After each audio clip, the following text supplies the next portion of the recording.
Buenos días con todos los participantes. En breve ya vamos a iniciar con el curso especializado, este, lo que es, un momento por favor,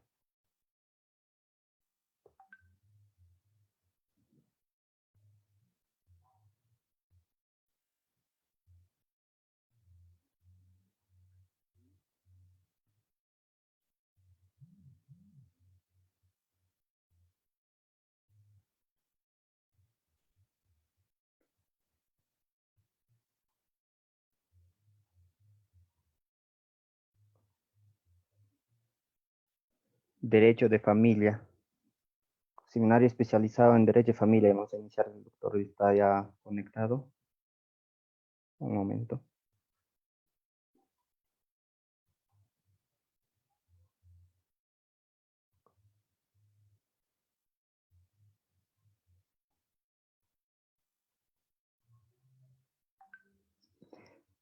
Doctor, buenos días, doctor Manuel.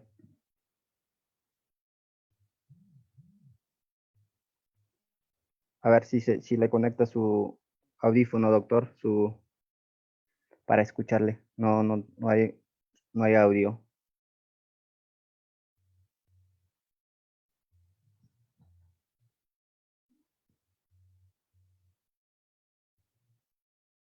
Ya, a activar su micrófono, por favor, doctor. Ya, genial. Buenos días, doctor. Ya vamos a iniciar con el curso. Así que esperamos 3 minutitos más para mientras se conecta. Claro, También claro. estamos transmitiendo por la página Facebook Cefocap. También nos puede seguir o ver la ponencia. Si no lo pongo porque se vinculan los sonidos.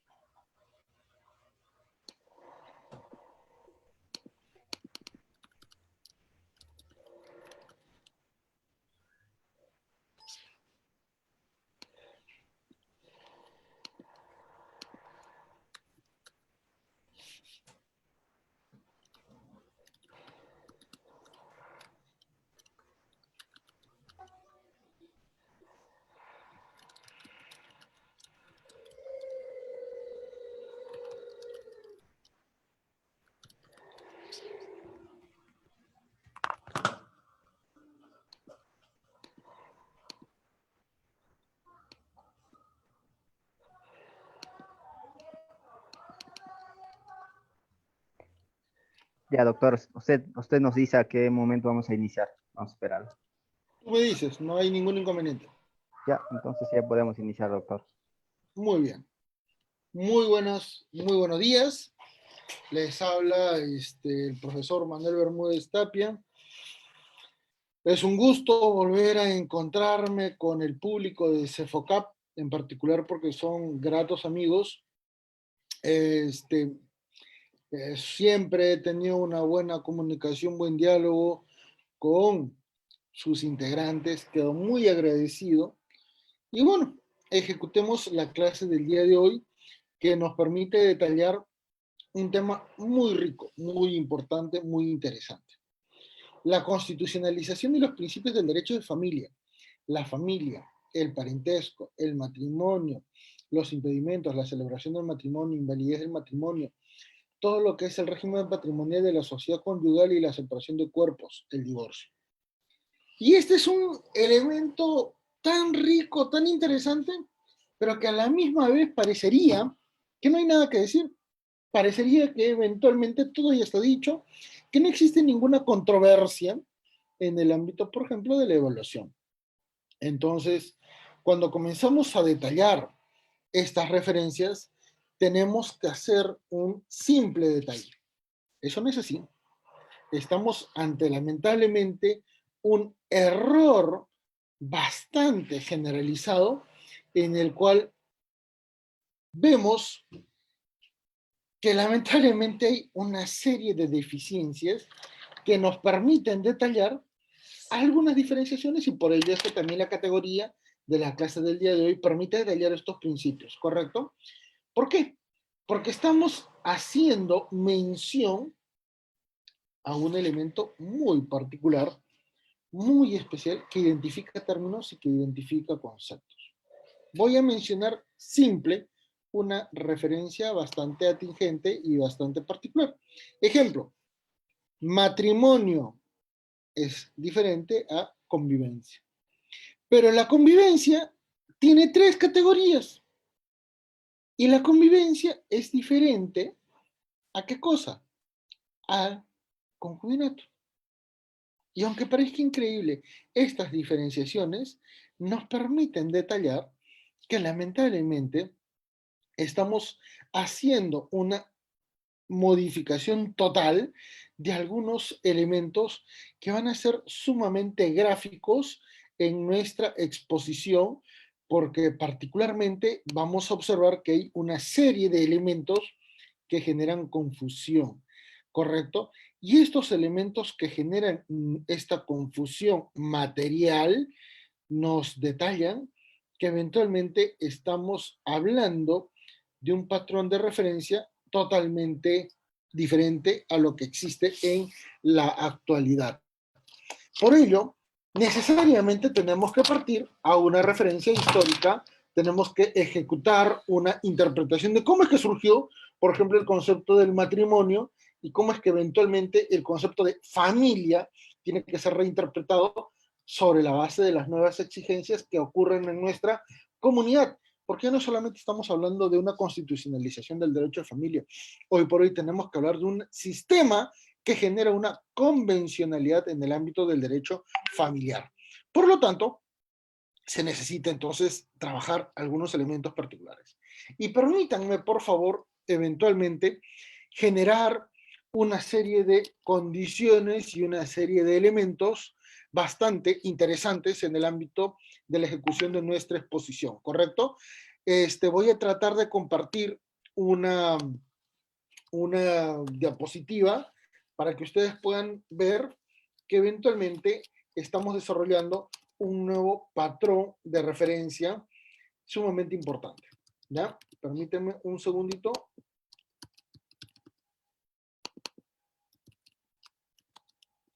Para poder detallar esta situación. ¿Correcto? Un segundo.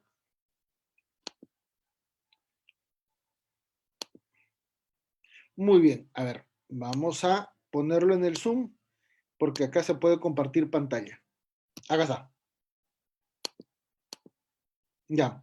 Si alcanzan a ver las diapositivas, por favor, se los agradeceré mucho. Si me pueden dar una señal los amigos de Cefocap, se los agradecería. Sí, doctor, sí, se puede Perfecto. apreciar. Ya. Véase, por favor, que en este contexto, cuando nosotros tenemos que evaluar el patrón de referencias de las relaciones familiares, tenemos que hacer, pues, una referencia metodológica de lo que existe en la actualidad. Por, porque de nada nos sirve analizar el contexto del matrimonio si eventualmente no entendemos dónde se ubica el contexto de las relaciones familiares, ¿correcto? Veamos entonces esta referencia metodológica que nos permite decir el derecho de familia en una evaluación de contextos históricos, el análisis de una sociedad, porque ya no existe una situación eh, real a lo que ha detallado del Código Civil de 1984 con respecto a nuestra actualidad. Tan es así que el concepto de relación familiar y el concepto de familia nuclear ya no existen. Hoy por hoy, las comunidades de jóvenes prefieren más convivir que casarse. Y es más, los casados prefieren separarse a divorciarse. Y esto incide, por ejemplo, en cuestiones vinculadas al ámbito patrimonial, por ejemplo, que incide en contextos en el ámbito de las relaciones interpersonales en lo económico, en lo social, en lo familiar, en lo moral, que eventualmente tienen que ser analizados. Tercer elemento, el proceso de constitucionalización del derecho de familia para dar paso a un proceso de convencionalidad en esta perspectiva de desarrollo. Y en la cuarta etapa, antes de dar nuestra conclusión, vamos a analizar la autonomía del derecho procesal de familia. ¿Correcto? Entonces, Hola. creo que... Hola. Ya. Analicemos entonces en términos prácticos No, ya, mejor así porque no sé qué pasó, que hay una línea, creo que la marqué. ¿Ya? Entonces, cuando analizamos el derecho de familia en una evaluación en términos históricos, tenemos que señalar que la familia constituye el elemento base, el elemento primordial en la evolución de la humanidad. Literalmente la familia es el patrón que hace la evolución no solo de la humanidad, hace la evolución del sistema jurídico desde su origen, hace la evolución de las fuentes del derecho, hace la evaluación del mecanismo de interpretación de valores, derechos, principios, instituciones en el ámbito de nuestra sociedad. ¿Correcto? No solamente en el mundo occidental, en todo el mundo. Y esto nos permite detallar qué tiene que ver en el contexto de derecho de familia el análisis histórico. Mucho. Hoy, año 2020, mayo 16, todas las familias y todos los grupos humanos tienen dos elementos primordiales en los cuales ejecutan sus propias decisiones. Todos ponderan en primer lugar la accesión a recursos, alimentos, propiedades, bienes, recursos en general. Y dos, todos en todo el mundo buscan esencialmente seguridad. ¿Qué significa esto? Que estamos haciendo una referencia que existe desde que surgió la primera homínido en el mundo. Esto es Lucy, hace 4,5 millones de años atrás, cuando evolucionó para diferenciarse de los primates y generó el concepto de horda. Porque los hombres, las personas, nosotros, desde que evolucionamos, siempre hemos estado en un contexto familiar, en redes familiares. Y esto evolucionó de la horda hasta el Estado. Porque la horda, grupo familiar, al crecer, iba a qué cosa? A estratificar diferentes niveles de relaciones familiares hasta generar una comunidad. Y las comunidades son la conformación de varios grupos de familias que van generando una estratificación mucho más compleja que al final genera una ciudad. El manejo de la ciudad, el manejo de los intereses que existen en este ámbito requieren ser evaluados de una manera muy particular y muy especial porque finalmente esto va a provocar ¿qué cosa? El surgimiento del Estado. Y ahí se genera una relación bastante interesante. Es el contrato social que planteó Locke 100 años antes de Rousseau. Si estaban pensando que el contrato social era de Rousseau, ese es un error muy, muy grande. Y este contrato social ha sido mejorado por Habermas en la actualidad cuando detalla un contrato social sinalagmático, en el cual detalla, fíjense, que la persona al ir cediendo sus libertades para crear comunidad, termina provocando que esta comunidad desarrolle Estado. Los tres grandes elementos para poder entender la evolución de la familia desde la antigüedad hasta nuestra actualidad. ¿Correcto? ¿Y por qué es importante esto? Porque mire, cuando la persona va cediendo sus libertades hasta llegar finalmente al Estado, genera el otorgamiento de legitimidad al Estado para que éste ejecute legalidad a través del ejercicio de su jus imperium. Por eso, por ejemplo, en el ámbito penal, el Estado se irroga la última facultad coercitiva, punitiva, represiva a través del derecho penal. Por eso es que el derecho penal es última ratio. Correcto, entonces, fíjese que a través de esta sesión ya comenzamos a observar tres elementos muy importantes en el ámbito del derecho constitucional. ¿Tiene vinculación con el derecho de familia? Por supuesto que sí. ¿Cuál? Los grupos humanos que van conformando comunidades necesitan convertirse, ¿qué cosa? En un grupo unido, por su necesidad de protección y por el acceso a recursos. Por eso es que normalmente se excluye al otro de una comunidad. Voy a mencionar algunas referencias. Mayo 2020, abril 2020, que acaba de pasar, Estados Unidos ha ejecutado actos de piratería contra una serie de países que han utilizado sus instalaciones aeroportuarias para hacer tránsito, para dirigir material biomédico a sus destinos finales. Estados Unidos dijo, no, tú estás transportando material médico, ese material se queda en mi país. Y se acabó. Anda, quítale pues a ver respiradores artificiales a Estados Unidos. Te manda su flota de portaaviones. Y ahí vemos el gran inconveniente que surge en el ámbito del derecho internacional. Porque esta situación no solo se le hizo a Perú, esta situación también se le hizo a Francia, se le hizo a España, se le hizo a Alemania, se le hizo a otros países. Y ahí vemos el gran detalle.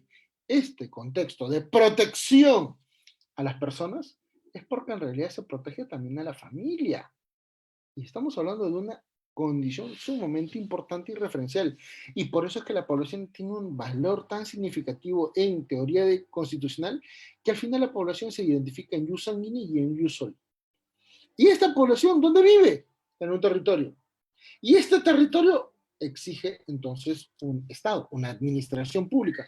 Por eso es que es importantísimo entender estas referencias. ¿Correcto? ¿Por qué es importante? Porque además nos permite detallar la evolución del derecho de familia respecto del sistema jurídico. ¿Cómo así? Los grupos familiares, cuando van generando una condición de referencia para crear comunidad, desarrollan la cultura. Y la cultura genera costumbre. Por eso es que tiene un valor de conocimiento y de vinculación social que es prácticamente interiorizado por todos los integrantes. Pertenencia. Por eso se genera el bien común, por eso es que se generan las condiciones para poder exigir el cumplimiento de estas costumbres, ¿correcto? Pero las costumbres se van institucionalizando en el tiempo y generan reglas. Y las reglas van a provocar una condición especial, el surgimiento de principios jurídicos. Esos principios, que no los vamos a detallar en este momento respecto al ámbito de familia, son en esencia principios de orden constitucional, principios de orden de teoría de Estado, principios de orden procesal inclusive. ¿Estamos? Esto va a provocar que la cesión de libertades del individuo, de la comunidad y de la comunidad del Estado genere ¿qué cosa? La legitimidad del Estado, el jus imperium. Por lo tanto, eso es ley. Y la ley tiene un objetivo. Si ustedes revisan el artículo 138 de la Constitución, van a poder observar que el primer servicio que debe brindar el Estado es el de justicia. ¿Por qué justicia? Porque garantiza lo que vio Lucy hace 4,5 millones de años antes. El acceso a recursos, el acceso a alimentos, el acceso a bienes, el acceso a elementos que pudieran garantizar su supervivencia individual colectiva, ¿ya? O de la manada o de la horda. ¿Y qué cosa? Su seguridad. Por lo tanto, la seguridad interna, externa y la seguridad jurídica se convierten en un valor sumamente importante, referencial y excluyente. Y por eso es que tenemos que hablar de nuestro sistema jurídico, porque nos permite detallar qué cosa, el contexto de evolución. Y este contexto de evolución nos exige indicar que estos pueblos que iban teniendo pertenencia y que iban buscando qué cosa, una exclusión de otros elementos, provocan el surgimiento del derecho de guerra y del derecho internacional. ¿Qué significa esto? Surge el concepto de pueblo, surge el concepto de nación, surge el concepto de defensa de un territorio en una guerra. Y esto evoluciona en el tiempo hasta convertirse en una teoría de Estado y de derecho constitucional. ¿Con quién? Con los griegos. Porque con Platón, con Sócrates, con Aristóteles es que se fundamenta el ideario político constitucional de la humanidad. Platón es el que habla, ¿qué cosa? De república. Sócrates es el que habla de la persona. Por primera vez se identifica en la humanidad un individuo diferente a la naturaleza y se razona sobre ese individuo en el ámbito político, porque tiene que garantizar su propia supervivencia. Y esto nos permite decir que Aristóteles crea una figura absolutamente moderna para la época, que es vigente hasta la actualidad, y se habla, ¿qué cosa? De la ética aristotélica y que se habla de la justicia en el ámbito de la equidad, en el ámbito de la impartición de justicia. Y observe, este principio, equidad, que es un principio filosófico griego, hoy por hoy es el que permite sustentar, ¿qué cosa? La evolución y la constitucionalización del derecho de familia y la convencionalidad del derecho de familia. Por lo tanto, la referencia a los elementos históricos no es una cuestión casual. Esto entonces nos permite decir que ya estamos hablando de un sistema jurídico totalmente nuevo. Sí, un sistema jurídico denominado sistema jurídico romano, germánico, canónico, francés. En base a estos elementos, tenemos que entender la vinculación que vamos a tener con respecto de nuestra comunidad, de nuestra realidad nacional.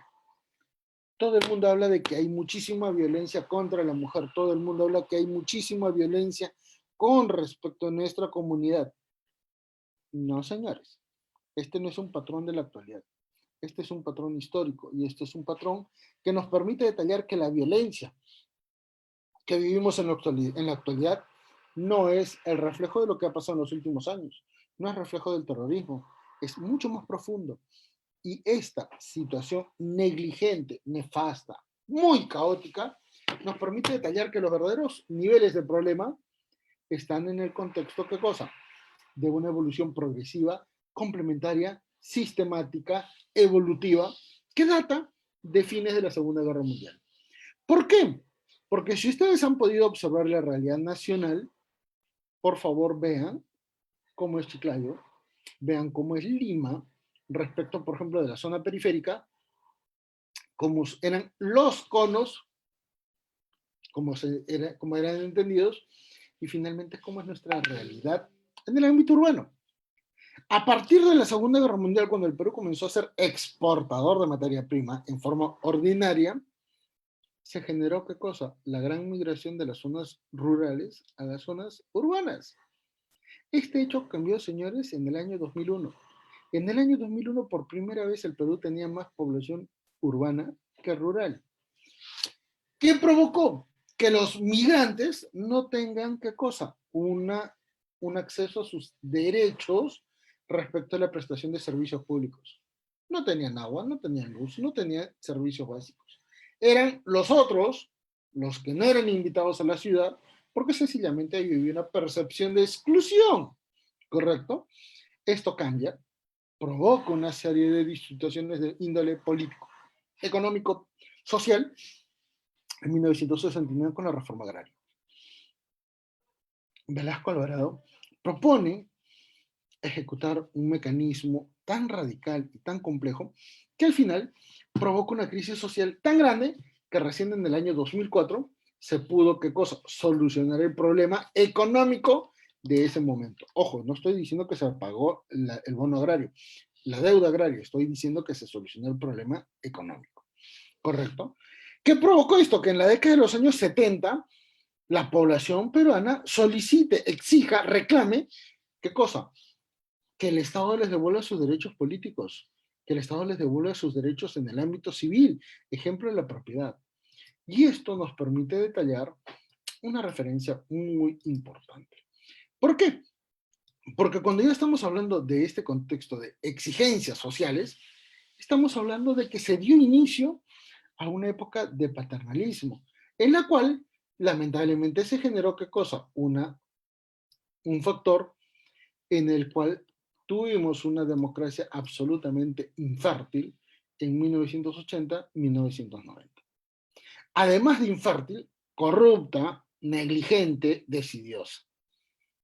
Esta democracia inútil, porque así se le denominó en términos iberoamericanos, ¿ya? Provocó el surgimiento de dos grandes problemas que afectan a la realidad social en nuestro país. ¿Cuál? El terrorismo y la violencia económica. La crisis económica que vivió el Perú en estas épocas fue tan grave que inclusive fue del mismo nivel que provocó la migración venezolana al Perú. Véase que estamos ante una situación muy grave, ¿correcto? Entonces, cuando vemos que esta realidad va a generar una condición muy importante y diferenciada, nos permite detallar que ya estamos ingresando a una etapa contemporánea, a la que conocemos. Gobernó Fujimori, se flexibilizaron muchas leyes, pero cambió el contexto y entorno social. Comenzaron a verse problemas muy próximos al ámbito de la familia. ¿Por qué? Porque en 1984 teníamos un código civil que supuestamente era moderno, pero un momento, 6 años después entró en crisis. 6 años después entró en crisis. ¿Por qué? Porque fíjese, la familia nuclear predispuesta en la Constitución del 84, que viene de un antecedente del Código Civil francés, 1804, va a provocar, ¿qué cosa? Que en realidad se mantenga históricamente el Códex de Justiniano, los institutos de Justiniano, que son en esencia las reglas del derecho romano para el ámbito de familia. Si no me creen, permítanme hacerle unas referencias. El concepto de patria potestad es un concepto en romano. Pater potestas. El concepto de filiación, filis, es un concepto romano. El concepto del matrimonio es un concepto romano. El concepto vinculado, por ejemplo, al manejo de los bienes en la familia, absolutamente romano. El concepto de capacidad, el concepto de progenio, el concepto de manus, que está vinculado con la capacidad de uno sobre otra persona, son sumamente referenciales. Por lo tanto, tenemos que entender que hay una multiplicidad de situaciones que nos permiten vincularlos con una serie de elementos que requieren evaluar el análisis de la actualidad. ¿Cómo así? Y esto es bastante importante en nuestra currícula, porque cuando estamos analizando relaciones en el ámbito matrimonial, convivencial, etcétera, tenemos que entender un contexto vinculado al manejo de las relaciones interpersonales en lo afectivo. Ya no podemos hablar de familia, porque los tipos de familia ya cambiaron. Ya no hablamos de familia nuclear, estamos hablando de familia amplia, familia extendida. ¿Qué significa cada una de estas? La familia amplia es aquella que tiene un integrante adicional intergeneracional que convive en un único domicilio. En otras palabras, papá, mamá, hijo, con la abuelita o de repente el sobrino. ¿Correcto? Muy diferente a una familia extendida, que implica la convivencia en un único domicilio, que normalmente es una propiedad horizontal, en la cual cohabitan varias subcategorías familiares. Por ejemplo, muchos de nosotros han podido observar que en la casa de los abuelitos viven en el segundo piso los hijos y en el tercer piso de repente viven los nietos. Esa es una familia extendida. ¿Correcto? Entonces, cuando comenzamos a analizar los diferentes elementos valorativos de las familias, vemos que para la década de los años 80, 90, cuando ya surgió el terrorismo, cuando ya se generó una serie de problemas sumamente graves, tenemos que entender que en este nivel comenzaron a surgir las familias separadas y divididas. ¿Qué implica cada una de estas categorías? ¿Correcto? Implica necesariamente en el cual vemos que las familias separadas son las que tienen dos domicilios, pero por motivos absolutamente, ¿qué cosa? Ajenos a una crisis familiar. Esto es por migración laboral, esto es por una circunstancia absolutamente especial y circunstancial. No existe crisis, pero se procura, ¿qué cosa? Atender las necesidades económicas de la familia. ¿Correcto? Y por eso es que muchas familias viven a veces separadas, pero no están, pues, en un contexto de conflicto, ¿ya? Entonces, por eso, cuando comenzamos a analizar patrones de referencia importantes, tenemos que entender, en primer lugar, que ya esta familia separada puede evolucionar a una familia, ¿qué cosa? En crisis, a una familia, ahora sí, en conflicto. Por eso es que las familias divididas de las familias separadas se convierten en familias divididas. ¿Por qué? porque de repente ha surgido una causal entre ellos o porque de repente ya no va a generarse ¿qué cosa? Una adaptabilidad de la relación familiar para progresar juntos. Ejemplo, por la migración, muchísimas personas migraron del ámbito rural al ámbito urbano. Y en el tiempo, como vivían solos, comenzaron a generar una familia. Esto nos permite detallar más. Comenzaron a surgir las familias paralelas y las familias sucesivas. ¿Hay diferencia entre una de estas? Por supuesto. Las familias paralelas es cuando existe un individuo que provoca dos entornos familiares. Adán vivía con Eva en Cusco. Producto del terrorismo y de la crisis económica, viajó a Lima y durante los 3 primeros años mantuvo comunicación con Eva. Pero en el cuarto año conoció a María y con María comenzó a convivir. Ahí ya se generó una familia paralela. Porque probablemente Adán no le había comunicado a María que está casado o que registraba una condición matrimonial preexistente. ¿Y qué va a pasar? Que a veces se han generado casos en los cuales Adán ha fallecido, Adán ha muerto y lamentablemente María y Eva se conocen en el ámbito del trámite judicial por sucesión intestada. ¿Quién va a ganar? Eva, especialmente porque logró defender, ¿qué cosa? Un elemento jurídico importante, el matrimonio, porque es un elemento objetivo.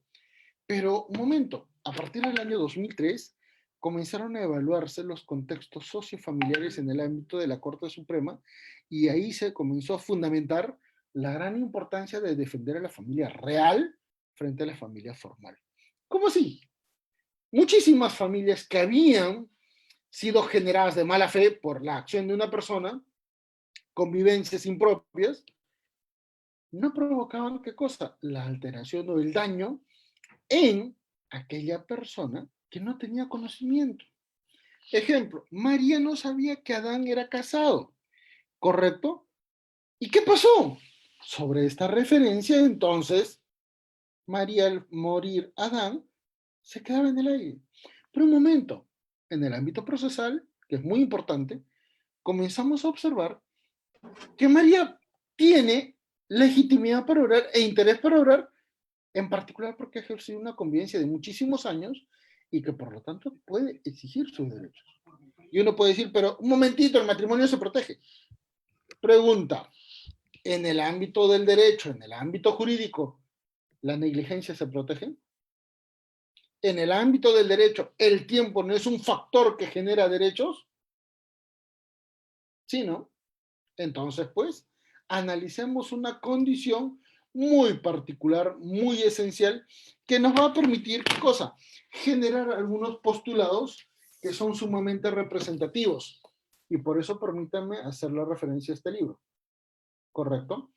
Elementos procesales y probatorios en el derecho de familia, porque acá se analiza el contexto de la defensa de una familia formal frente a una familia real. ¿Cuál es la familia real? Es aquella familia que logró acreditar durante muchísimos años, sobre la base de la buena fe, una situación familiar. Por lo tanto, quien no logró defender su matrimonio, quien no logró ejecutar acciones para poder sancionar la afectación de sus derechos, luego no puede exigir pues el cumplimiento formal de su matrimonio porque estaría, ¿qué cosa? Actuando negligentemente y el derecho no protege al negligente. ¿No? ¿Esto qué va a significar? Que eventualmente la sociedad ha cambiado y se ha transformado tanto que hoy por hoy a todas las familias que hemos mencionado también se le pueden agregar otras familias. Ejemplo, familias monoparentales. Por varias razones. En la década de los años 80, 90, era por el terrorismo, por la migración y abandono, en otros casos porque se generaban madres solteras, tenemos que decirlo, en otros casos porque sencillamente habían situaciones muy graves, ejemplo, violaciones, que al final terminaban provocando ¿qué cosa? El nacimiento de una criatura y una familia totalmente distinta. Véase que estas situaciones, hoy por hoy en la actualidad, nos permiten analizar otra serie de postulados, otra serie de elementos, otra serie de referencias, como por ejemplo el contexto de las parejas del mismo sexo. Y todo el mundo dice, un momentito, esas familias no están reguladas en nuestro ámbito normativo. Un momentito, cuando analizamos el contexto, y por eso la mención del sistema jurídico, perdón, en forma previa, es porque la ley peruana, con la Constitución en la cúspide, no pueden contradecir el sistema internacional. ¿Correcto? ¿Esto qué significa? Que eventualmente se requiere tener presente, tener en cuenta, ¿qué cosa? La vinculación con el derecho internacional, en particular con los derechos humanos sobre la base de la tutela de un elemento superior a una ley, la Convención Americana. ¿Esto qué va a significar? Que, por ejemplo, si uno analiza en el caso Duque contra Colombia en el año 2016, que generó una decisión en la Corte Interamericana de Derechos Humanos, resulta importantísimo entender que la práctica judicial peruana está en buen camino y en dos niveles. Primera referencia en el ámbito jurisprudencial, año 2018, inicios. Se emite una sentencia en el cual se faculta a una pareja del mismo sexo, una familia conformada por Óscar Ugarteche y su pareja del mismo sexo, la inscripción de un matrimonio celebrado en México que es reconocido a nivel de exequatur, ¿correcto? Para validar la inscripción de unas sociedades gananciales en registros públicos. Radical. Tan radical que, por ejemplo, RENIEC sigue hasta el momento cuestionando esa decisión. La RENIEC no se da cuenta que existe Corte Interamericana de Derechos Humanos, que existe un nivel supranacional que evalúa nuestras propias decisiones. Pero claro, como no se capacitan, tienen ese severísimo inconveniente y limitación funcional. Segundo elemento, caso Susel Paredes. Aquella funcionaria de la Municipalidad Distrital de La Victoria en Lima se casa con su pareja. Ambas fueron alumnas mías en maestría en San Marcos y plantean pues el exequatur de su matrimonio celebrado en Miami para que tenga validez en el Perú. ¿Y qué es lo que se necesita en un procedimiento de exequatur?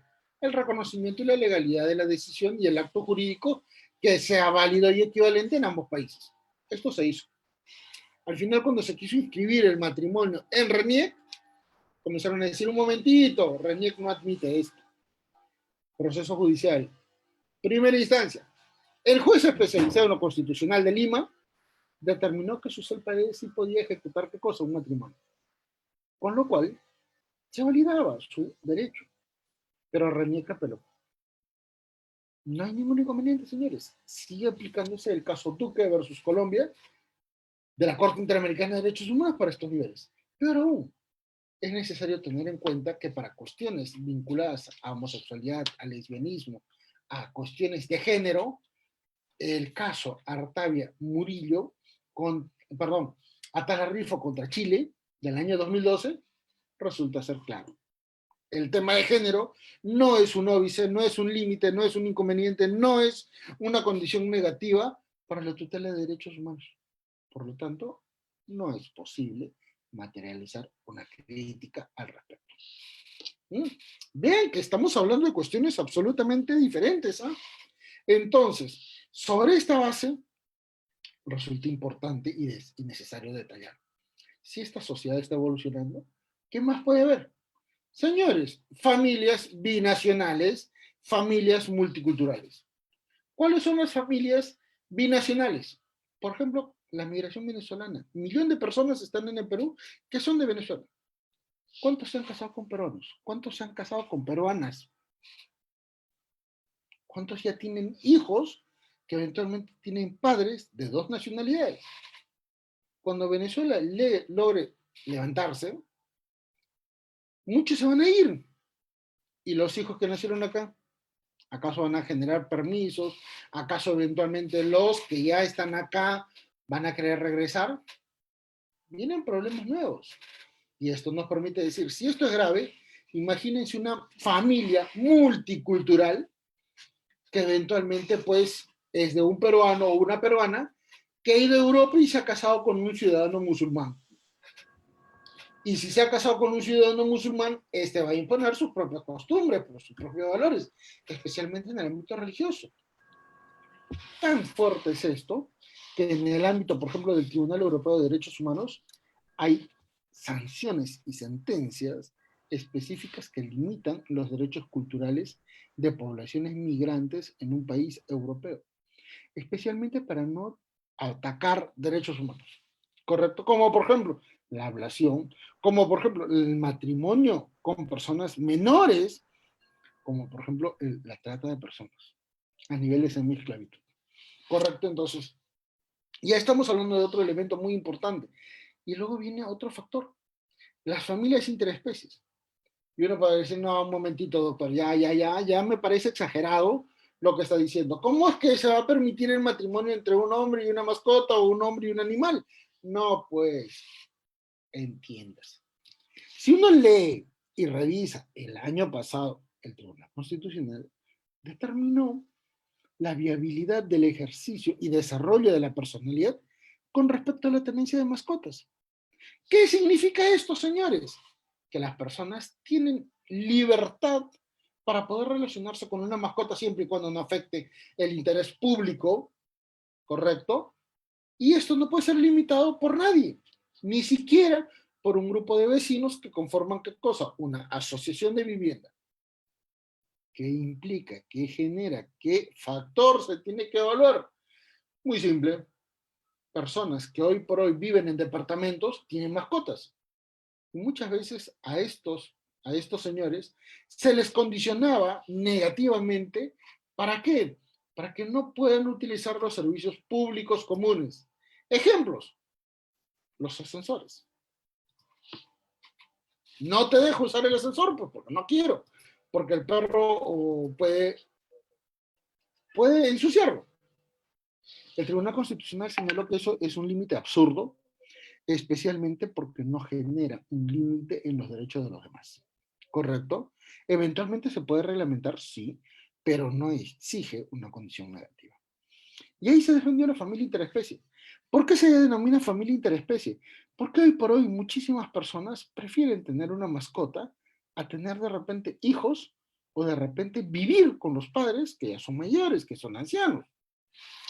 No significa que tenga una condición absolutamente antinatural, significa que hay una condición muy efectiva. ¿Cuántas personas, jóvenes, mayores, tienen una relación de afecto muy significativo con una mascota? Y no necesariamente un perro, puede ser un gato, puede ser un canario, pueden ser loros. Por lo tanto, estamos hablando de un problema totalmente distinto. La familia se tiene que interpretar de otra manera. Por eso, que con los casos Reinaldo Scholz y Tudela Van Brugel del Tribunal Constitucional en los años 2006 y 2008 nos permiten detallar un factor muy especial y particular. Ya no podemos hablar de familia, porque hay varios tipos. Hoy por hoy se habla de tutela del vínculo familiar. Y esto es muy específico porque nos permite ubicar una referencia que ha sido detallada desde el año 2008 por quien habla, con un libro de Derecho Procesal de Familia. Y esto es muy referencial, especialmente por dos elementos. Se reconoce socialmente la evolución de los tipos de familia y en segundo lugar se reconoce y se mantiene lo establecido en el Código Civil del 84 respecto al vínculo familiar, porque no se cambia. Y estas decisiones del Tribunal Constitucional son tan importantes en el ámbito comparado que constituyen el caso Reinaldo Scholz del 2006, el precedente que utilizó la Corte Interamericana de Derechos Humanos en el caso Fornarón e hija versus Argentina. Y véase que entonces ya estamos hablando de palabras mayores. Pero esta situación nos permite detallar si a la familia ha cambiado. Analicemos pues el contexto de las relaciones interpersonales en el ámbito afectivo. Vamos bien. Esto también exige una visualización de un contexto histórico. ¿Por qué? Porque el matrimonio no proviene de la nada. El matrimonio es una evolución de las nupcias que existen en toda la humanidad. Nupcias era ¿qué cosa? Matrimonio arreglado entre privados, entre jefes de familia, en todas las civilizaciones. Evidentemente el nupcias tiene un valor romano porque es la denominación en Roma, pero siempre se ejecutó esto, los matrimonios pactados, ¿correcto? Los matrimonios establecidos previamente sin la necesidad de generar un afecto entre los contrayentes. Las familias decidían. Y esto es muy importante porque a través de la institucionalización del matrimonio, gracias al rapto de las Sabinas en Roma, se pasó de un contexto privado a un contexto público. Por eso es que el matrimonio tiene una prevalencia frente a cualquier otro tipo de relación o situación, en particular para condicionarlo y generarle una referencia pública. Ejemplo, se casa Adán con Eva y al segundo o a los 10 segundos de haber firmado el acta matrimonial y de haberse celebrado el matrimonio civil, si Adán tiene un golpe de emoción que genera un paro cardíaco y fallece, automáticamente la única sucesora va a ser su esposa, excluyéndose los padres o los hermanos. Al segundo, a los 10 segundos. Por lo tanto, el valor formal de la ley, el valor formal de las acciones del Estado, inciden en el contexto familiar porque gracias a esto el Estado entendió que la población es importantísima porque garantiza la supervivencia de la nación. Así de sencillo. Bajo este criterio, bajo este principio, todas las reglas existentes, preexistentes en el ámbito de las relaciones familiares se tienen que revaluar en la actualidad. ¿Por qué?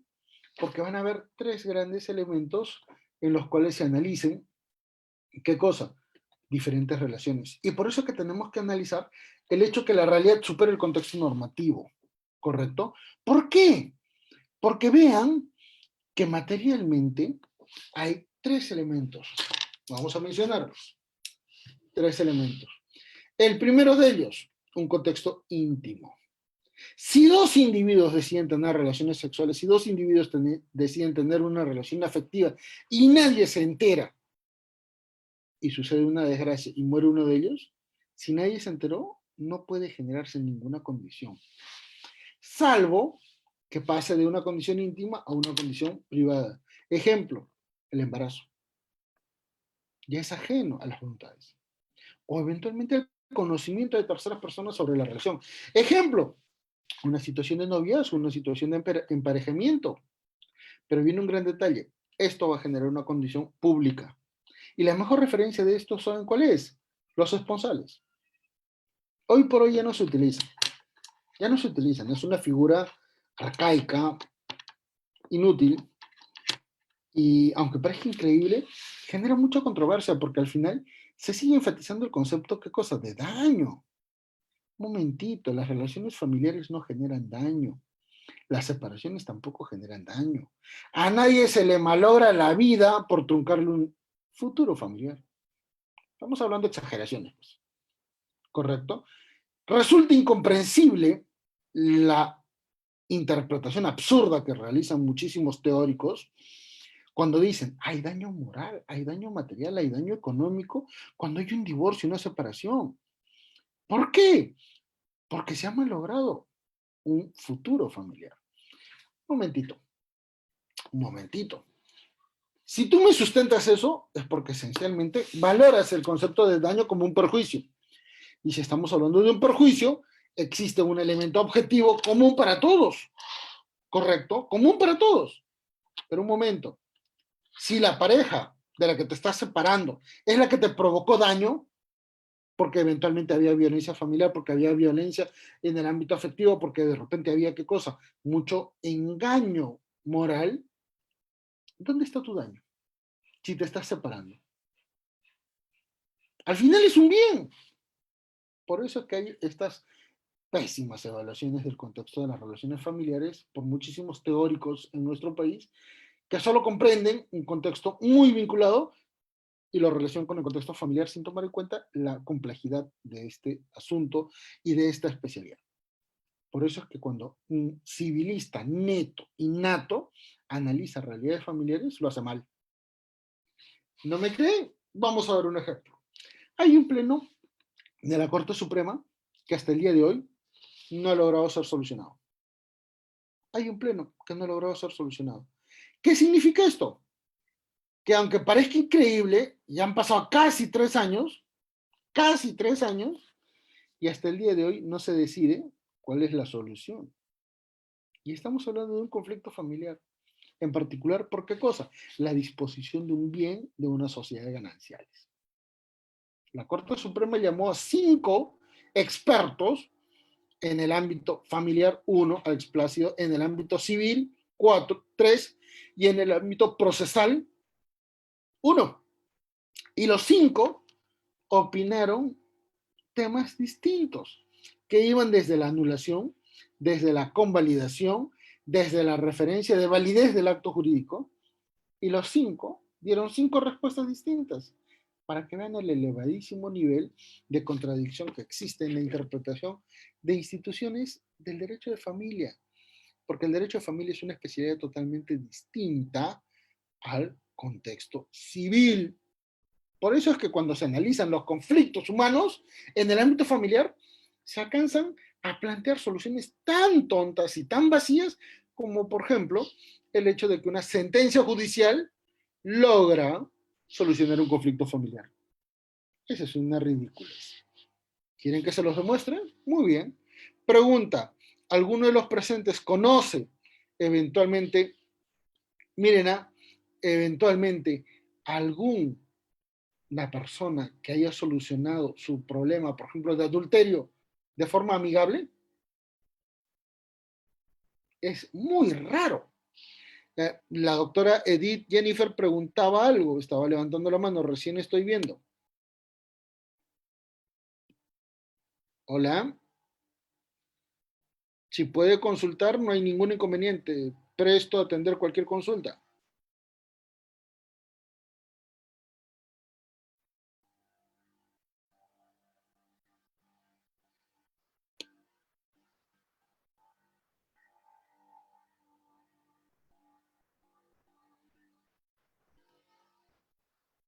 Bueno, entonces sigamos, ¿les parece? Ya cuando estamos analizando entonces estos referentes, nos permite decir, la realidad superó hace rato la ley.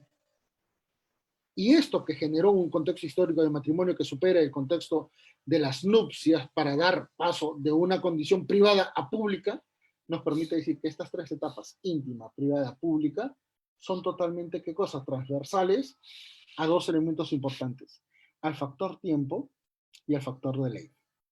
¿Por qué estos 2 grandes elementos son complementarios y son interdependientes entre sí? Porque recuerden que la ley en el ámbito del derecho genera, ¿qué cosa? Derechos y obligaciones. Ejemplo, yo me instalo en un terreno durante 20 años, a los 22 años, 21 años, voy a generar una prescripción. Y digo 20 años para no dejar ningún tipo de dudas respecto del derecho que ya generé.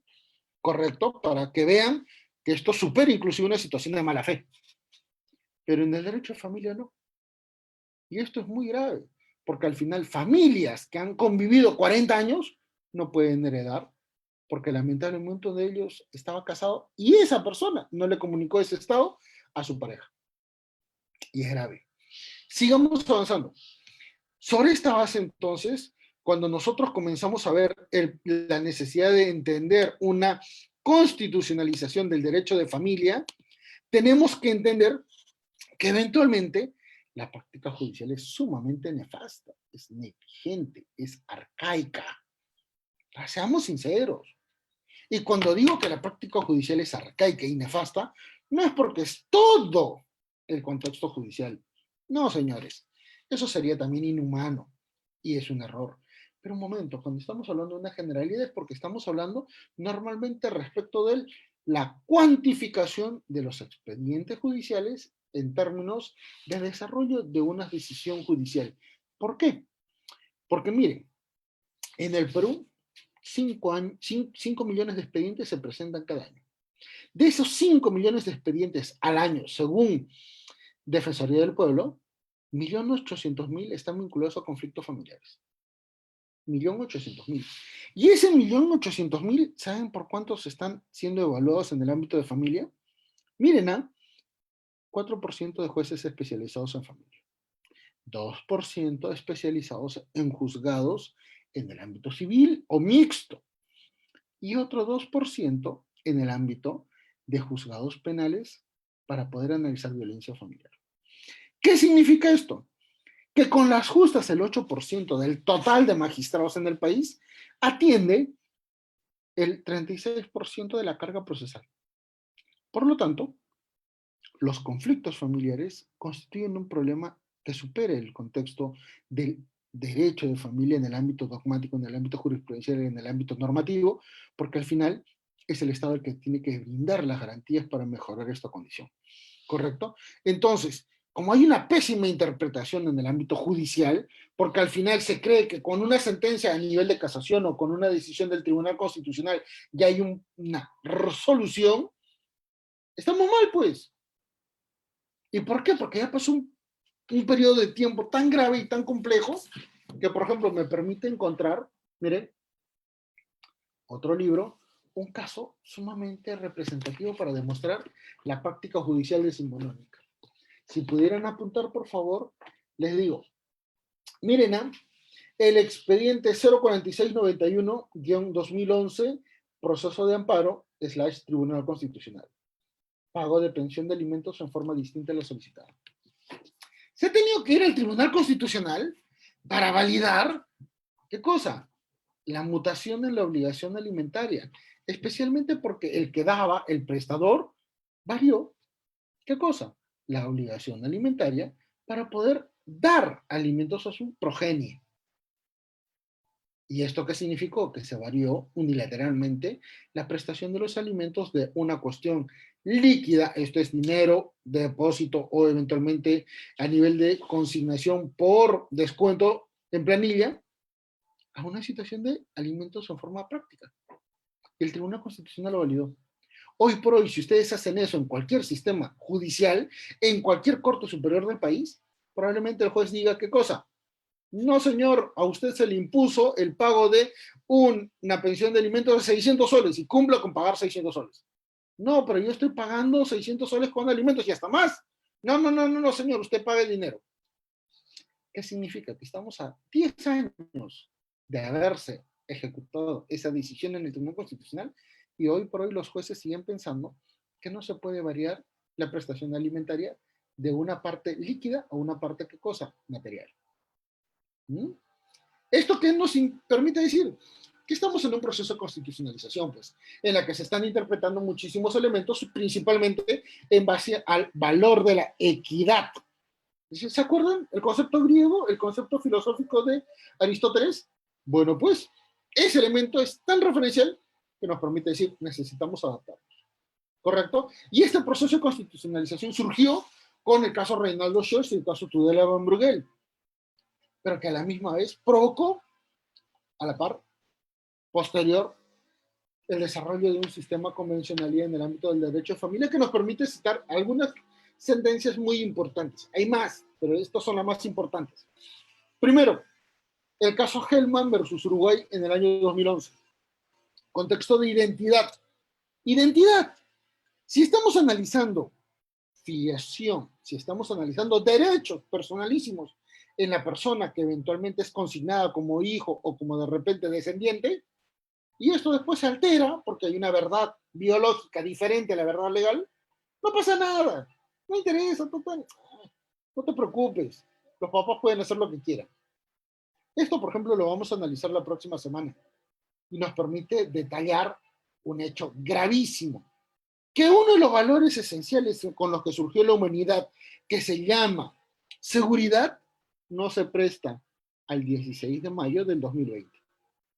Entonces, escuchen y vean la referencia que estoy diciendo. Caso Hellman versus Uruguay. Segundo caso, Artavia Murillo versus Costa Rica, del año 2012, que permite detallar la necesidad de vincular el contexto familiar con patrones, por ejemplo, de acceso a instrumentos y tecnología médica para generar hijos, progenie, tratamientos de reproducción asistida. Tercer caso, Atala Rifo versus Chile, donde se analiza el contexto de género. El caso Fornerón e hija versus Argentina, del año 2012, que es en esencia la evolución del caso Reinaldo Scholz, ¿correcto?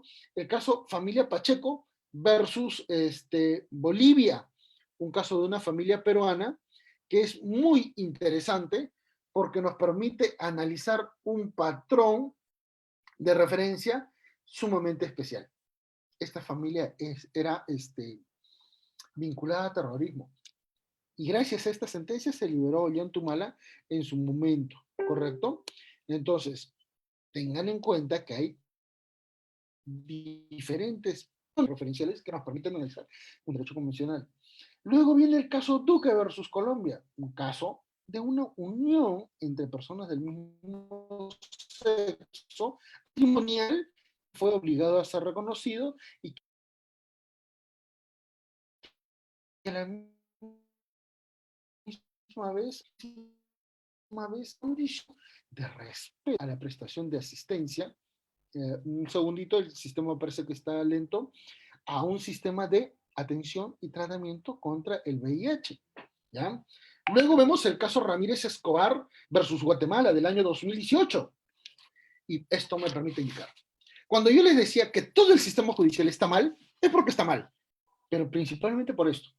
Porque si observamos el pésimo análisis del conflicto familiar, vamos a observar que cuando surge un hecho inicial, hasta que se generó la sentencia en casación o tribunal constitucional o corte interamericana, ha pasado un plazo tan grande y tan amplio que desnaturaliza el concepto de plazo razonable.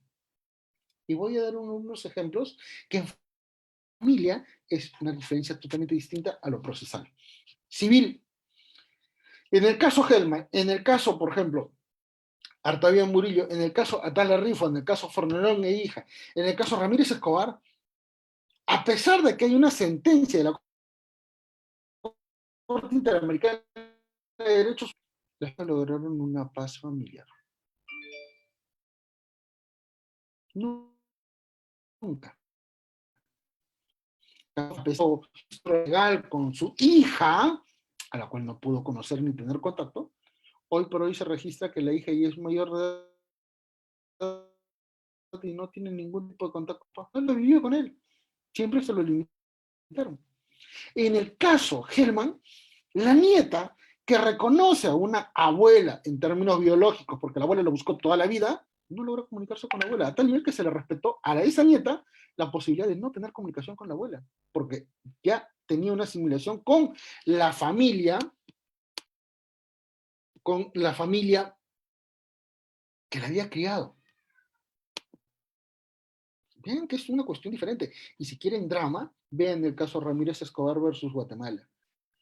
Es un caso muy grave porque se genera una sustracción de menores en el mismo país por parte del Estado para generar un proceso de adopción internacional, y al final se generó la adopción internacional y uno de los hijos optó por no continuar el trámite judicial en la Corte Interamericana de Derechos Humanos porque ya se asimilaba como integrante de otra familia por ser adoptado.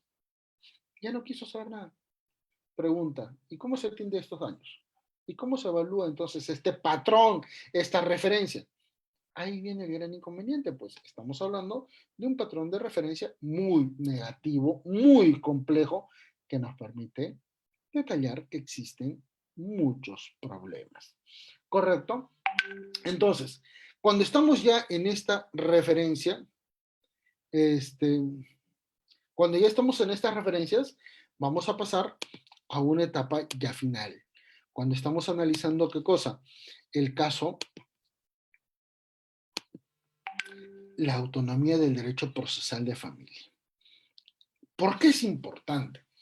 Porque como les explicaba, el análisis del conflicto familiar es totalmente distinto al análisis del conflicto del proceso civil. Fíjense, en el ámbito, imaginémonos, Cefocap contra Manuel Bermúdez. Yo le debo a Cefocap, le debo, por ejemplo, $1,000. Por dar un ejemplo. Nunca debo, pero vamos a dar un ejemplo. Y Cefocap recibe una oferta mía y dice, Cefocap, yo reconozco que te debo 10,000, pero no tengo plata. Así que así me levantes de abajo para arriba y me obligues a sacar todos los centavitos que tengo, no voy a tener dinero más que con las justas $750. Sefocap, ¿aceptarías el pago de los $750 como parte o como pago total de mi deuda porque no tengo más y quiero solucionar este conflicto de una vez? O eventualmente, si tú me llevas a un proceso judicial, tú vas a gastar gastos y costas, y eventualmente en el tiempo, en 2, 3 años, tampoco puedes cobrar. ¿Qué te conviene? Sefocap me podría decir, Manuel, es cierto, pero $750 es muy poco. ¿Qué te parece si me das $800 y se acaba el problema? Yo digo, no tengo, pero déjame ver, dame una semanita y te consigo $50 más y matamos el problema. Llegó la semanita, le pago y ojo, solucionamos un inconveniente desde un punto de vista absolutamente puro en el ámbito civil. Conflicto de intereses y de derechos. ¿Estamos? ¿Qué cosas son los derechos? Lo que está expuesto en una norma. Por eso hacíamos una evolución del derecho natural, derecho humano, derecho fundamental, derechos personalísimos, dignidad. Y debajo de ellos están los derechos constitucionales. En este caso se atendió. Pero muy bien, veamos otro ejemplo. En un contexto penal, el delincuente le roba una cartera a una señora, a una anciana, y eventualmente se genera un principio de oportunidad si se recupera la cartera. La privatización del derecho penal lo permite, lo faculta. Esto es una cuestión absolutamente material que se da en el nuevo Código Procesal Penal, que ya no es nuevo, que es ya Código Procesal nomás. Entonces, ya vemos una diferencia. Ejemplo, hoy, actualidad, gracias al COVID, tenemos un gran inconveniente en el ámbito de la prestación de servicios laborales. Si eventualmente empleador y empleado pactan una solución amistosa entre ellos, a pesar de haberse generado un daño en el ámbito de los derechos del trabajador, se acabó el problema. Se acabó. Porque las dos partes estarían satisfechas. ¿Correcto? Pero, señores, en el ámbito de las relaciones familiares esto no pasa. Si Adán se entera que Eva le engañó, ¿ustedes creen que eso se va a solucionar en algún día? Unos podrán decir, doctor, donde hay amor se perdona. Sí, puede ser. Pero recuerden que hay muchísimos casos de violencia familiar justamente por estos temas. Por eso es que ocurren situaciones de feminicidio. ¿Correcto? Entonces, veamos que el conflicto familiar es totalmente complejo. Y fíjense, dos individuos que generaron una relación afectiva, que luego fue una relación matrimonial o convivencial o concubinaria, etcétera, que dos individuos que se convierten en partes procesales excluyen a los demás integrantes de la familia en caso de crisis. Por eso, el año pasado que hubo un congreso iberoamericano en el ámbito del derecho de familia en la Universidad Católica, se hizo un concurso para demostrar y aportar elementos teóricos novedosos y se generó este libro. Y en este libro se sustenta la importancia de que el juez pueda ejecutar ¿qué cosa? Una interpretación procesal muy novedosa, muy moderna, pro familis, pro persona, pro homine, en estos conflictos familiares, porque al final se sigue actuando decimonónicamente y negligentemente, a pesar de que las circunstancias permiten, en función de la interpretación de la ley orgánica del Poder Judicial, poder apartarse de la ley. Y la ley puede ser apartada porque existe o la inaplicación o porque eventualmente existe ¿qué cosa? La emisión de una resolución en base a la equidad. El valor aristotélico que les estaba diciendo, que les estaba comentando. Por lo tanto, vemos que este conflicto familiar que puede ser generado por dos, implica que hay solo dos individuos, pero que eventualmente pueden haber muchísimos procesos judiciales. ¿Quieren un ejemplo? Cuando una familia se separa, por ejemplo un matrimonio, lo primero que plantea no es el divorcio, son los alimentos. Y el demandado plantea una demanda para poder tener una equivalencia con la contraparte, para poder tener la tenencia. Y como esto ya llega a generarse un conflicto mucho más grave, se genera procesos de violencia familiar. Al final, como normalmente los procesos de violencia familiar generan situaciones de evaluación de habeas corpus y de amparos, se generan procesos constitucionales. Y luego de muchísimo tiempo se generan procesos en la especialidad civil para poder analizar qué cosa, la disolución del matrimonio o eventualmente la liquidación de las sociedades gananciales. y ya comenzamos a observar un patrón totalmente diferente, donde hay familias, donde hay matrimonios, donde hay convivencias en tres niveles. Convivencia de buena fe, que es la propia, convivencia de mala fe, donde una de ellas es la que no comunica un impedimento matrimonial y donde se desarrolla, ¿qué cosa? Una categoría de convivencia impropia. Y finalmente una convivencia de mala fe en la que los dos son conscientes y conocen las condiciones negativas para generar un elemento legal, pero a pesar de eso prefieren mantener, ¿qué cosa? Una convivencia. Ejemplo, yo estoy separado, no me divorcié y convivo con una dama que sabe que estoy separado, pero no divorciado y nunca me pide que ejecute el divorcio. Si yo muero, ella no va a heredar absolutamente nada porque va a estar limitada. Sabía de mi condición negativa. ¿Mm? Es una referencia muy importante porque al final yo puedo vivir 40 años, 50 años con esa persona y con quien me casé de repente solo viví una semana y va a tener mayor privilegio. Por eso que es importante el caso del 2003, en el que se analiza qué cosa, la defensa de la familia real frente a la familia formal. ¿Correcto? Y este conflicto familiar nos exige evaluar un contexto interdisciplinario sumamente amplio, muy complejo, para reformular todo el proceso judicial.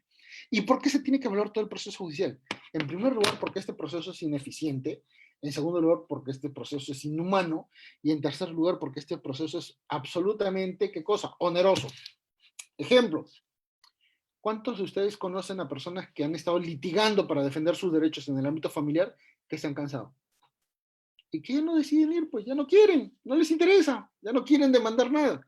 Dicen, asumo, no quiero tener ningún tipo de contacto con esa persona. Eso se llama el síndrome de burnout. ¿Y cuántos de ustedes han comenzado a observar que una persona que siempre reclama que es víctima, que es víctima, que es víctima, que es agredida, y que al final es la que ejecuta los actos de violencia? Por ejemplo, es la que limita el contacto de un hijo con su progenitor, es quien ejecuta actos de violencia psicológica, por ejemplo, con las extorsiones en el ámbito económico. Eso se llama el síndrome de doppelganger, en el cual una parte asume, como si fuera el doctor Jake o Hulk, por ejemplo, Mr. Banner y Hulk, dos elementos totalmente diferentes, pero que solamente son visualizados una vez por vez. Muy complejo, pero que no significa nada en el ámbito judicial porque nadie conoce.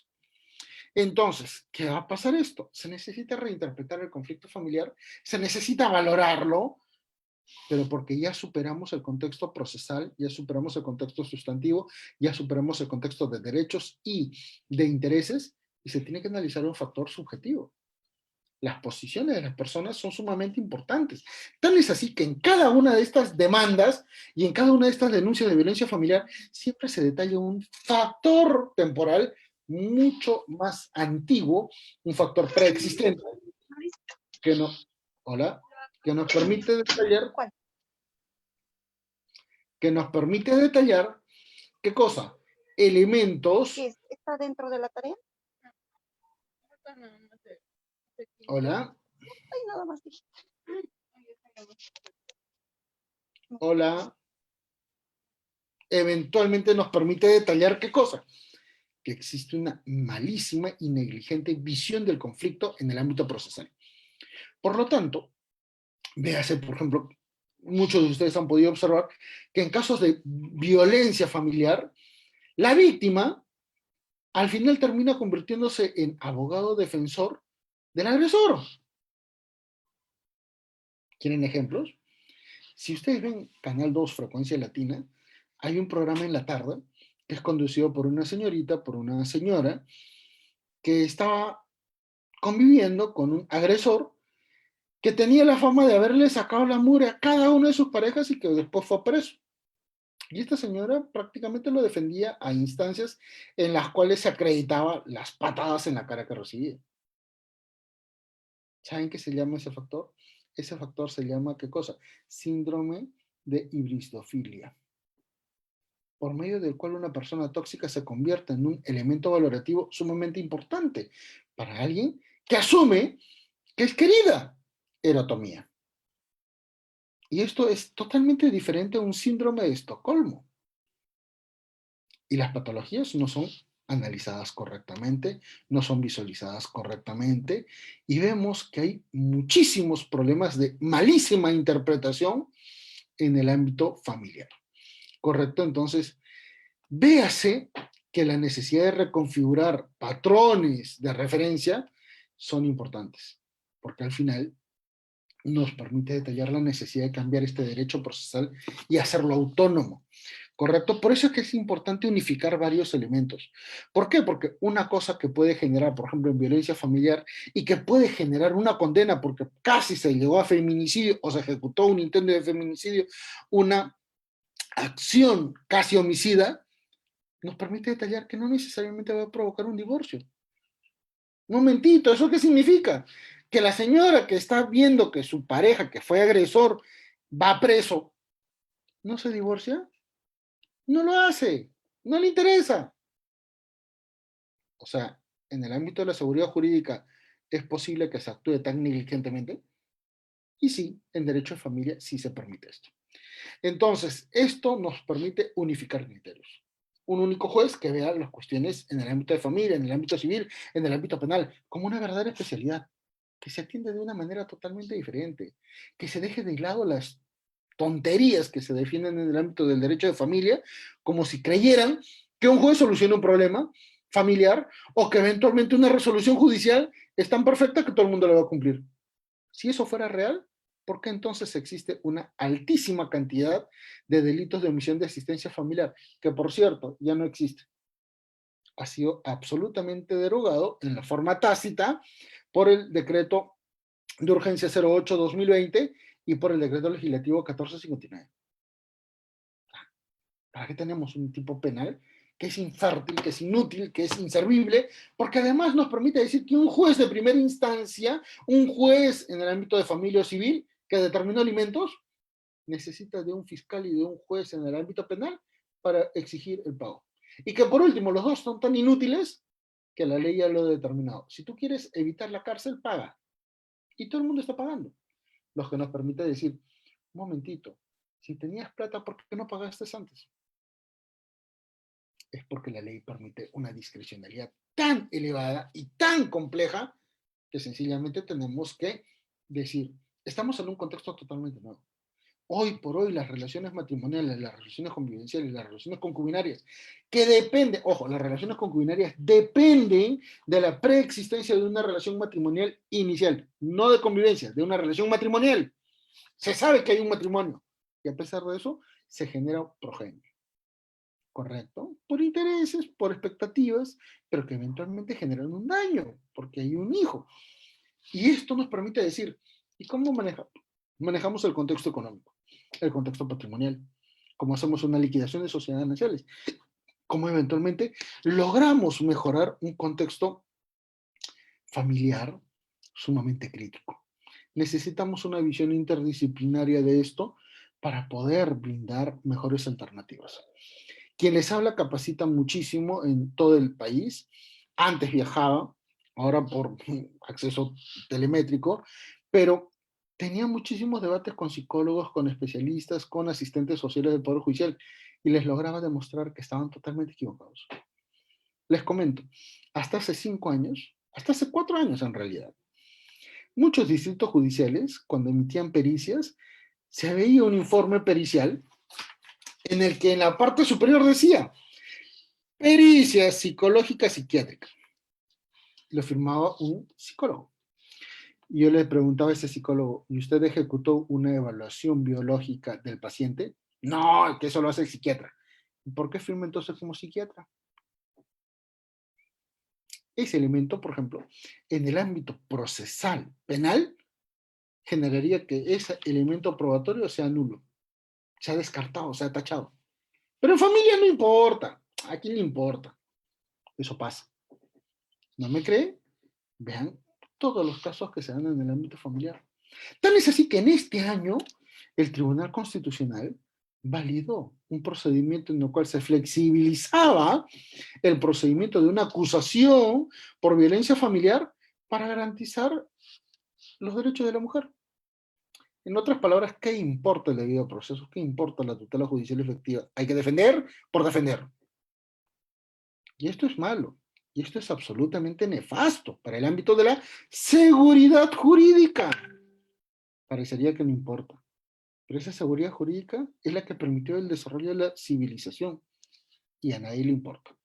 Por lo tanto, tenemos que tomar en cuenta que esto es absolutamente importante para poder entender un diplomado como por ejemplo el que vamos a desarrollar y que nos va a permitir exponer para la siguiente clase, para la siguiente semana, un contexto importantísimo, la filiación. Y vamos a hablar, en esencia, el por qué la mujer materialmente no ha sido protegida por la ley. Y peor aún, el hijo no va a tener sus derechos y garantías para acceder a una identidad desde su nacimiento. Un hecho grave, pero que a nadie le importa. Y esto, señores, necesita ser detallado, necesita ser expresado, porque tal vez seamos el único nivel de oposición a la doctrina mayoritaria. Desde el año 2003 vengo luchando contra este derecho de familia simbólico, decimonónico, obsoleto, absurdo, porque definitivamente no es posible que se mantenga, a pesar de que en el Poder Judicial el 36% de los casos. No, se la une. Pescado, ¿qué se pone? Hola. Entonces, señores de FOCAP, finalizando nuestra conferencia, si es que eventualmente hay alguna consulta y alguna pregunta, encantadísimo. Estos son los libros que tengo, por si desean. Y esta es la totalidad de los libros. Para que vean que de alguna manera hay un cierto no estoy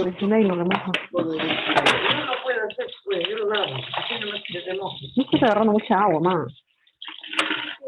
No tengo nada.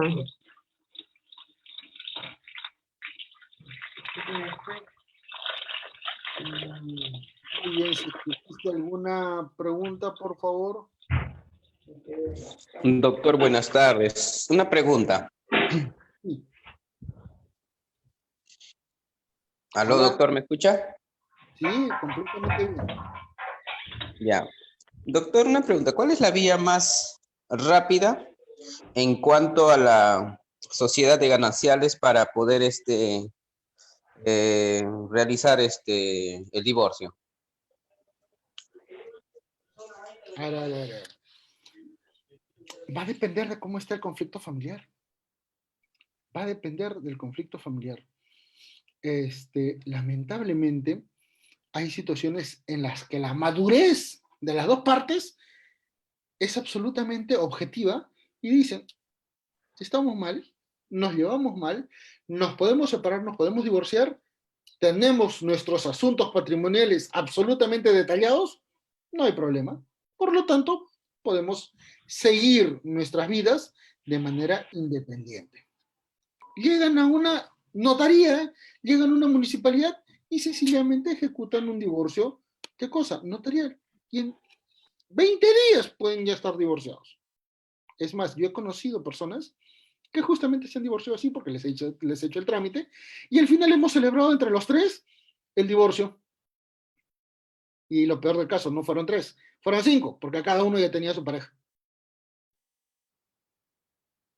Entender el conflicto familiar significa solucionar un problema. Y lamentablemente cuando este contexto se judicializa, suele agudizarse el drama familiar y por eso es que normalmente no se soluciona nada. Les voy a dar otro ejemplo. He tenido casos en los cuales las partes han estado separadas 20, 30, 15 años, 12 años. Y en la audiencia, las juezas, pues normalmente son mujeres, le dicen, señora, ¿por qué no le quiere dar el divorcio al señor si están separados un montón de años?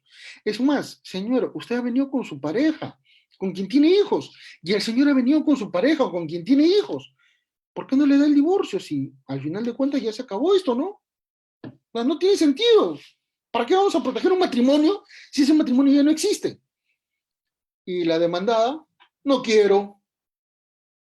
Pero señora, ¿por qué no quiere? No me interesa. Pero señora, su pareja está al costado, su esposo está al costado. ¿Por qué no quiere generar un divorcio que va a favorecer no solamente a la parte demandante, sino a usted? No quiero. Y la jueza no lograba entender, y esto lo he observado varias veces. ¿Por qué? Y le decía, porque si yo me divorcio, este miserable se va a casar con la otra. Oiga, señora, ya pasaron 20 años, 30 años de separación. ¿Qué sentido tiene? Para que vean que el factor subjetivo cuenta, pues. Y eso no se toma en cuenta. Entonces, voy a mencionar otro elemento. En cuestiones sociofamiliares peruanas, fíjese cómo es nuestra mentalidad, que hasta hoy el tema del machismo, que suele aplicarse a los varones, es en realidad difundido más por mujeres. Voy a mencionar un ejemplo. Prefiero hacer la catedral porque las otras son capillitas. ¿Qué significa? Que aceptan adulterios, que aceptan maltratos, que aceptan situaciones totalmente negativas, pero no quieren romper el matrimonio, pues porque lo que unió Dios nadie quiere separar. ¿Sí o no? Entonces vemos que el contexto de la madurez psicológica es un factor que nadie analiza. Tan es así que, por ejemplo, en el ámbito de la experiencia profesional, puedo detallar algunas referencias. Nadie sabe con exactitud qué significa el síndrome de Medea, nadie sabe qué significa el síndrome, por ejemplo, de la sirenita, o algo peor, eventualmente, ¿qué cosa? El síndrome de la enfermera. ¿Mm? Y acá he escuchado que hay una psicóloga. El síndrome de la enfermera es una condición en la cual una persona asume que va a curar a la pareja.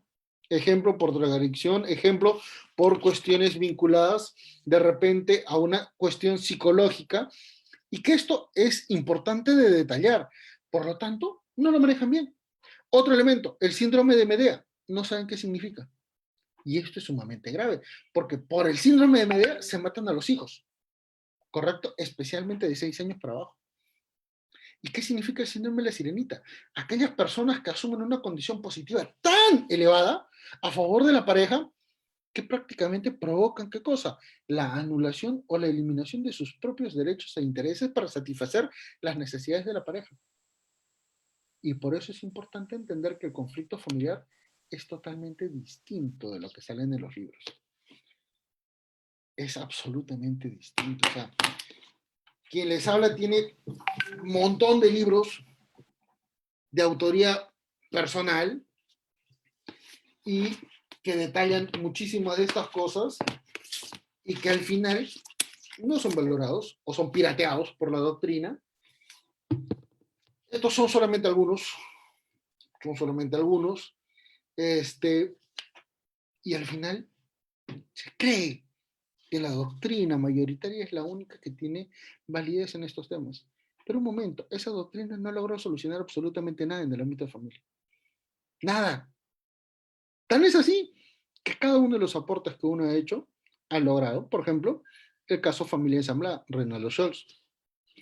El caso, por ejemplo, familia real versus familia formal. La primera sentencia, por ejemplo, de alienación parental. Yo fui el autor de la unificación de los procesos de alimentos y de filiación en el Congreso de la República.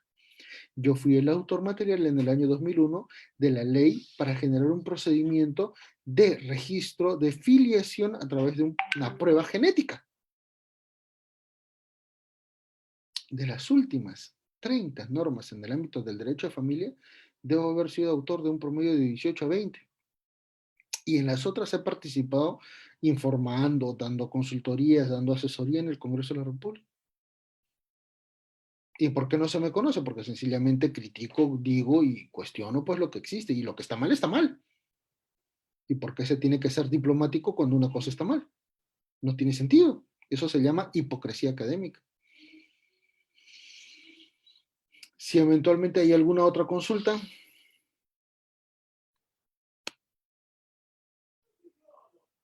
Doctor, buenas tardes, ¿me escucha? Hola, sí, claro. Doctor, buenas tardes, mi nombre es Claudia.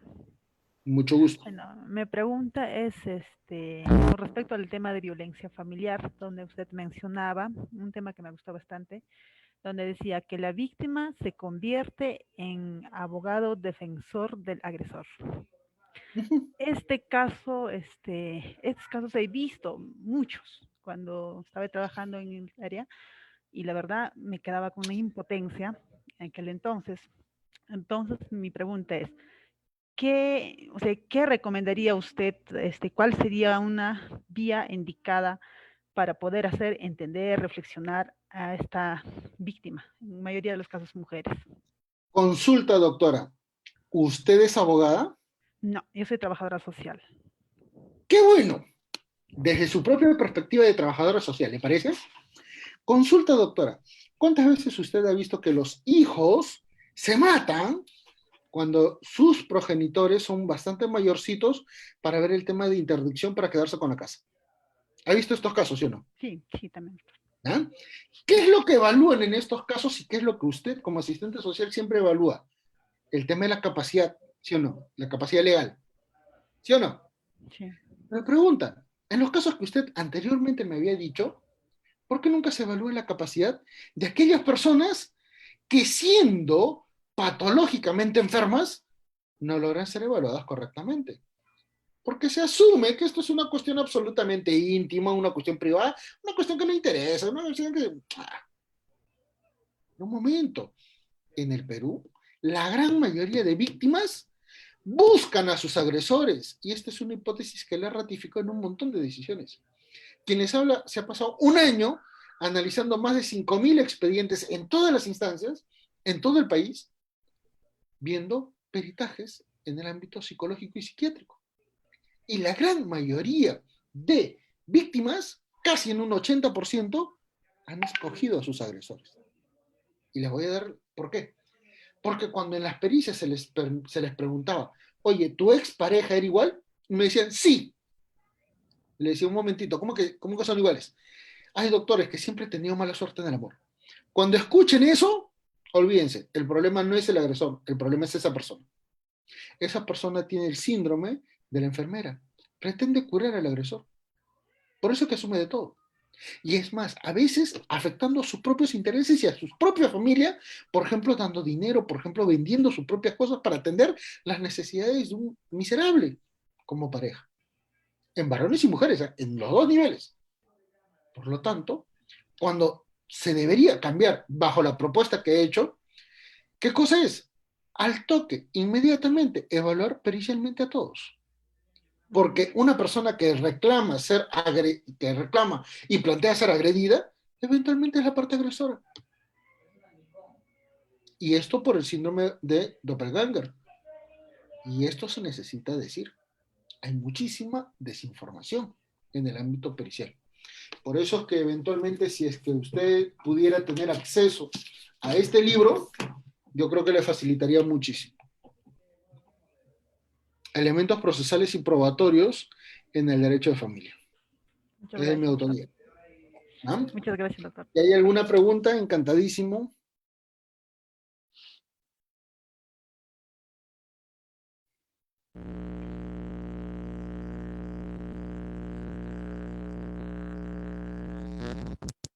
Doctor, ¿me escucha? Hola, sí. Hola.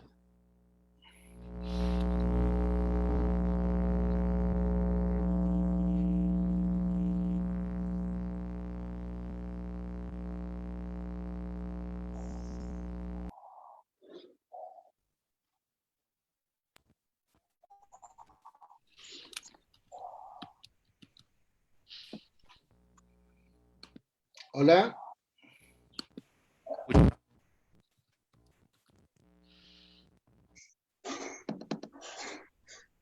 ¿Me escucha, doctor? Disculpe. Sí, ¿cómo está? Buen día. Mi pregunta era, ¿dónde podría encontrar los libros propios de su autoría? ¿En alguna plataforma o algo? Bueno, sugerencias a Zángaro, Palacio de Justicia en Lima, pero la mayoría de estas son publicaciones bastante accesibles. Este, por ejemplo, es un libro de la Católica, así que lo pueden buscar en la propia librería y catálogo digital en la universidad, porque ahora creo que hasta pueden hacer envíos a distancia. Este, por ejemplo, es de Gaceta Jurídica. Este Entonces, libro de Editorial San Marcos, bastante difundido. Este libro también es de Gaceta Jurídica. Uy, ¿qué pasó? Entonces, este libro es de Gaceta Jurídica. Entonces, no son libros de editoriales malas, por decirlo de alguna manera. Es cuestión solamente de buscar, y cualquier referencia pueden poner Manuel Bermúdez Tapia en el Google y ahí van a salir mis publicaciones. Las pueden ubicar también en academia.edu y también en researchgate.net. En Google, Manuel Bermúdez Tapia, índice H o artículos, y sale todo. Salen inclusive hasta ponencias. Listo. Muchas gracias.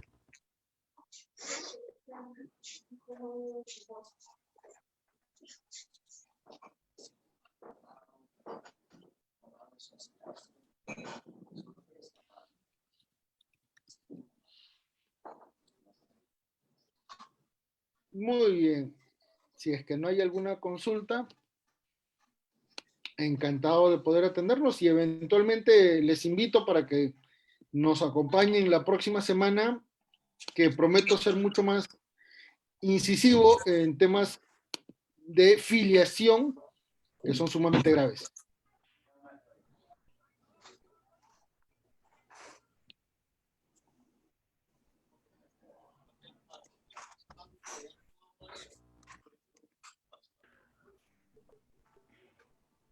Ya están las papas.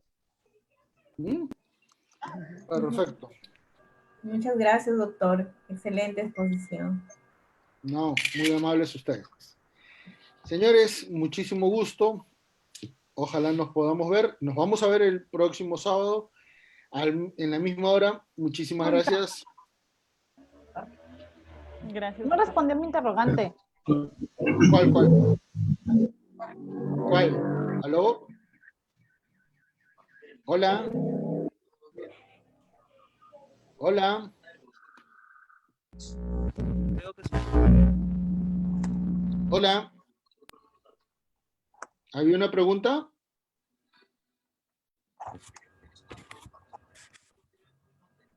En el Hola. chat creo que, doctor, creo que en el chat colocó la pregunta. Ah, es que no he leído el chat. A ver, déjenme ver. Pasa que como estoy con el sistema, a ver. Acá estoy viendo. A ver. Yamunake, a ver, un segundito. Respecto a los alimentos, ¿es posible interponer demanda de ejecución del acto de conciliación con respecto a otras remuneraciones que... Claro que sí. Debería ser acumulado inclusive. Y eso es una pregunta sumamente práctica. Hay muchísimos problemas, por ejemplo, en particular para manipulación. Y eso está acá. Eso está en este libro. Para poder, ¿qué cosa? Ejecutar en forma diligente, en forma acumulativa y en forma expeditiva, ¿qué cosa? La tutela de los intereses de un alimentista. Claro que sí, sí es posible, señor.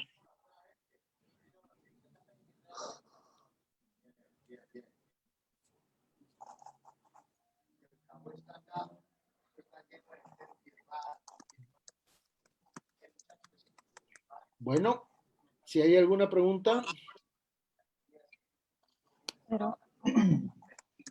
Doctor, una pregunta. Por favor, ponga el micrófono más cerquita, que no lo escucho. Respecto a la cuestión que le hizo la señorita, mi pregunta es si la acta de ejecución ya tendría que ser incluida con el devengado o de esa fecha en adelante. Tiene que incluir devengados. Les comento por qué el sistema de los alimentos fracasa. Miren, ¿no? Se hace la demanda. Voy a poner como si la pantalla fuera una pizarra. Se hace la demanda, pero la demanda normalmente siempre contiene, ¿qué cosa? Un periodo de tiempo en el cual no se cumplió los alimentos. Porque eventualmente se puede estar separado, pero si está pagando alimentos, no se hace la demanda. Entonces siempre implica, ¿qué cosa? Una omisión previa, ¿correcto? Y a veces ni siquiera se plantea lo de devengados ahí. Entonces, bajo este factor, de este momento inicial de demanda, hasta que se genera la audiencia, eventualmente conciliación o de repente consignaciones para que se genera, ¿qué cosa? Determinación de una pensión definitiva y hasta que se ejecuta la misma pasa un montón de tiempo. Y estos elementos son tan arcaicos en cuanto a su determinación que, por ejemplo, debería ser absolutamente sistematizado. Estos requerían prácticos y tan procedimentales que, por ejemplo, una pericia contable debería emitirse inmediatamente y eventualmente el juez, cuando llega a conocer por acceso al sistema digital de esta notificación, procede a requerir. Pero como normalmente tenemos un sistema jurídico romano, germánico, canónico, francés, que enfatiza el valor formal de la ley, este procedimiento se hace tan largo, tan oneroso, que al final genera muchísimo más inconvenientes el cobrar que el reconocer. Y la pregunta es, ¿y un alimentista puede esperar? Ahí se dan cuenta que en realidad el sistema está mal. Y eso es lo que necesitamos cambiar. ¿Mm?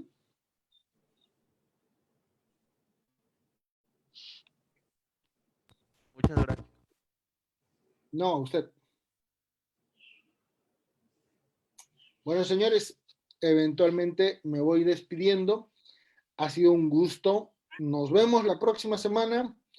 Ahora, recuerden, vamos a ver filiación. Va a ser sumamente gráfico porque hay peores cosas que comentar.